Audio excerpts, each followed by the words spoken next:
Ir-riforma meħtieġa fil-Partit Nazzjonalista hija ħafna akbar mill-bidla fl-isem. Kif fisser fi stqarrija il-persuna responsabbli propju minn din ir-riforma, Luis Gallia, il-proposti li diġà ġew sottomessi huma sostanzjali u kemm il-darba jiġu aċċettati u implementati tajjeb se jkunu qed jagħtu ħajja ġdida lill-partit. Fit-tieni ġimgħa ta' Jannar il-membri parlamentari kollha kienu mistiedna l-diskussjoni fuq dawn il-proposti u s-suġġerimenti tad-deputati nazzjonalisti ġew inkorporati fil-proposti.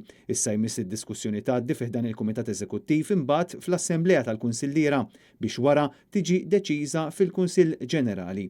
Luis Gallia qal li r-riforma u t-tiġdid tal-Partit Nazzjonalista huma urġenti u fl-interess sew tal-partitus aktar tal-pajjiż. Għalhekk qed jiġi propost abbozz li jaġġorna l-istatut tal-partit li ma abbozz ġie infassal wara diskussjoni wiesa li ilha għaddejja x-xhur. Ġie analizzat il-kwestjonarju illi imlew il-kumitati lokali dwar x'jaħsbu li l-partit għandu jagħmel biex jiġġedded u kien hemm numru konsiderevoli ta' papers u rapporti minn diversi individwi. Luis Gallia qal li ser jaħdem sabiex issir diskussjoni b'mod informat u kostruttiv illi tajn lil kunsillieri tal-partit jieħdu d-deċiżjonijiet meħtieġa fl-akbar interess tal-partit u tal-pajjiż.